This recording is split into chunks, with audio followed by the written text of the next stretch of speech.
皆さんは琵琶湖一周がどれぐらいかご存知でしょうか。どうもこんにちは、琵琶湖博物館学芸員の鈴木です。皆さんどうでしょう。この広い湖、日本で一番大きな湖である琵琶湖です。一周するとどれぐらいになるかというと、なんと 200km になります。滋賀県の方でも琵琶市といって、自転車であったりバイクであったりいろんな方法で回ることを推奨しているコースです。今回はなんとそんな琵琶市に挑戦と言いたいところなんですが、さすがに一周回るのはしんどいということで、今回は Google マップを使って琵琶市、一周ぐるり回っていきたいと思います。その際には琵琶湖博物館の魅力も一緒に伝えていきたいと思います。では行ってみましょう。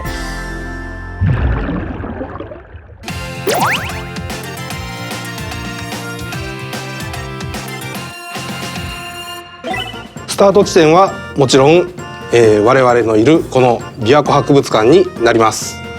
ではここ琵琶湖博物館から、反時計回りに琵琶湖を一周していきたいと思います。ではここからスタートしていきましょう。こちらが琵琶湖博物館のバス停側から見た、姿になります。琵琶湖博物館は、言わずと知れた、琵琶湖のさまざまなことを展示している博物館で、琵琶湖について知りたいという場合はぜひ、当館に来てで、学芸を捕まえて質問してみてください。そして、烏丸半島を出て湖周道路へと入っていきたいと思います。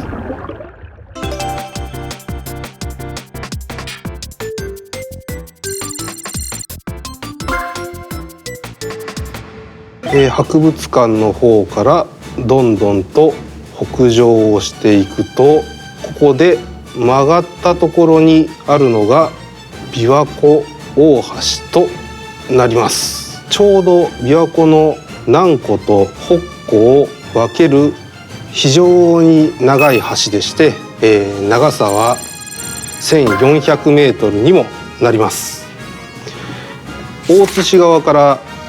森山市側に向かう方の道路には実はちょっと仕掛けが仕組んでありまして、なんと車でここを通ると琵琶湖就航の歌が流れるようになっています。程よく法定速度を守って走ると一番タイミングよく流れるようになっていますので、気をつけて渡りましょう。ではせっかくなので琵琶湖大橋を渡ってみましょう。でこの渡ってる最中、実はこの湖の方を見てもらうと、何やら木の杭のようなものが立っているっていうのが見えますでしょうか。この木の杭、襟と呼ばれる、琵琶湖独特の魚取りの、罠でして、この襟に魚がぶつかるとこの襟の杭に沿って進むようになりまして、で先端部分がカゴのようになっているので、魚は最後そのカゴに集められると。で魚を取ることができるという、そんな仕組みです。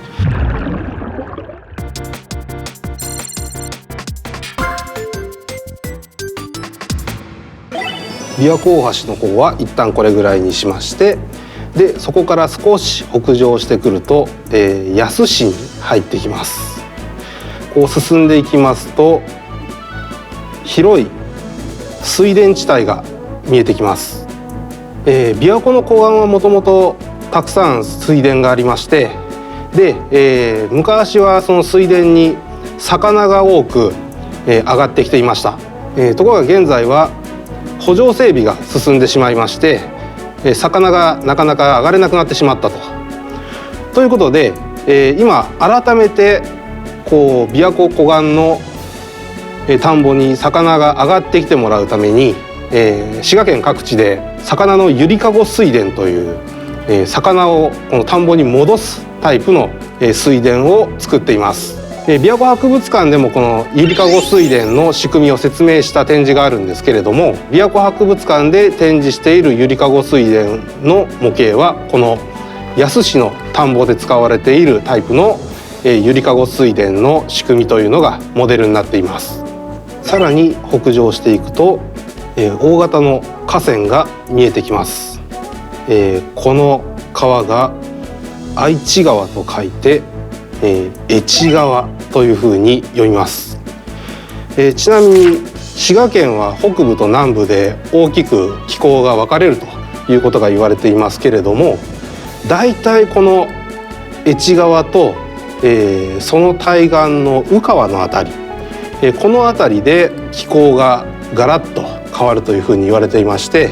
でこの越川を越えた北側のあたりは割と、よく雪が積もります。でそれに対して越川よりも南側の方というのはあんまり雪が積もらないということが言われています。ここをもし冬場に、越えようという場合は、こっから先は雪があるかもなというところも注意して琵琶市を回りましょう。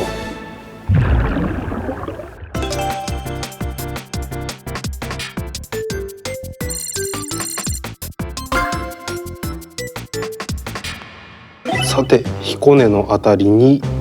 到達しました。彦根といえば皆さんご存知、有名な猫がいますね。その猫の居城といえば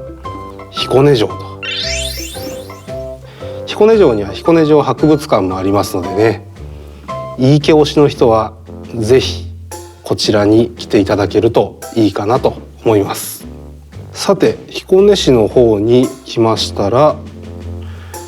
もう少し内陸側になるんですけれども、多賀町が琵琶湖博物館的には外せないですね。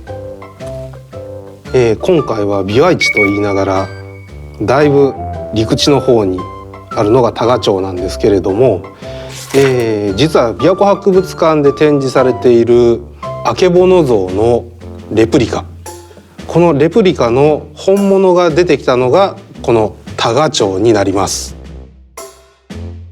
実際琵琶湖の周辺からは多数のこの象の骨であったりワニの方もですね、骨や足跡が出ていまして、で実際にこの辺りに住んでいたということが、明らかになっています。なのでね、今とはだいぶ違うこの環境というのが琵琶湖の周りにはあったんだなというのが、この動物の層からもわかるかと思います。では長浜のところまで北上してきました。さて、何やら奥側に、滋賀県の人であればどこかで見たことのあるような船が見えてきました。学習船海の子が止まってますね。ここ長浜の長浜港はこの海の子の出発地点になっています。さらに北上を続けると出てくるのがこの三角屋根の建物、ちょっとこう鳥っぽい感じがしますね。これが湖北野鳥センターという、建物でして、この辺り非常にたくさんの水鳥が来てくれますので、野鳥の専門家の話を聞きながら、双眼鏡を使って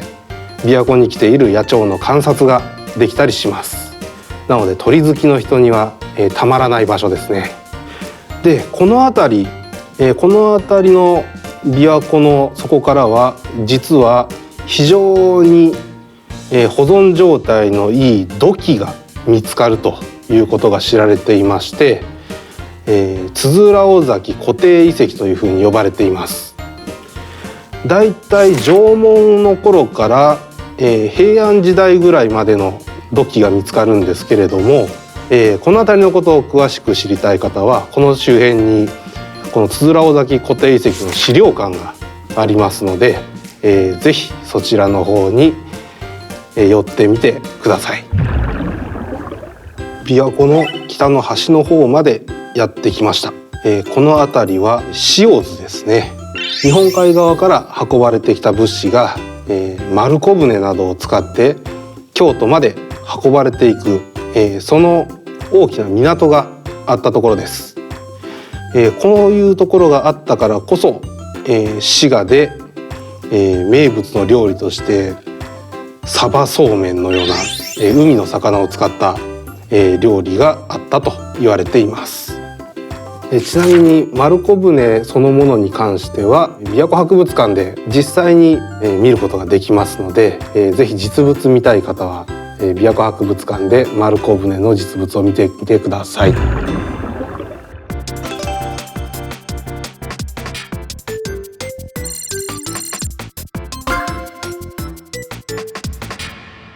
西側もだいぶ南下してきまして、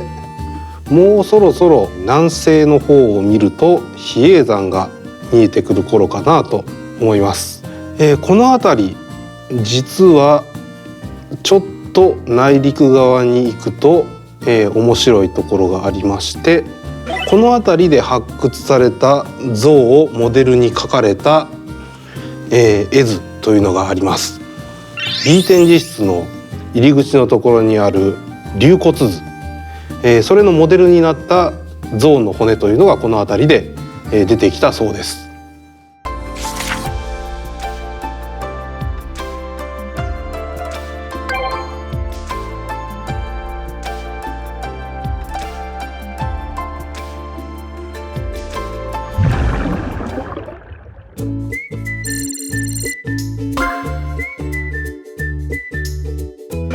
さあ、琵琶湖の南端のあたりまでやってきました。琵琶湖の南端、ここはもうほぼ瀬田川なんですけれども、この瀬田川から見たこの先に粟津貝塚が沈んでいます。当時は非常に大掛かりな研究が行われまして、琵琶湖の中に矢板を打って、でその中の水を全て抜き取って、で直接湖底を調査するという方法が取られました。博物館の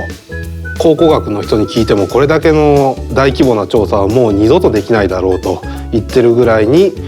非常に大掛かりな調査をしたということで、当館の方でも粟津貝塚のその貝の様子、それがそのまま展示されています。二度とできない調査の実物が見れますので、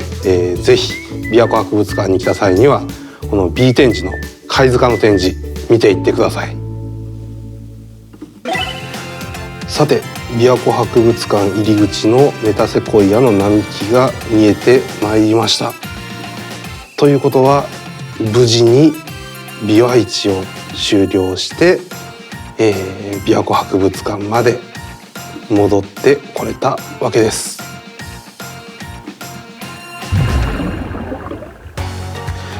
皆さんいかがでしたか？ Google マップで琵琶湖を一周しながらさまざまなスポットや、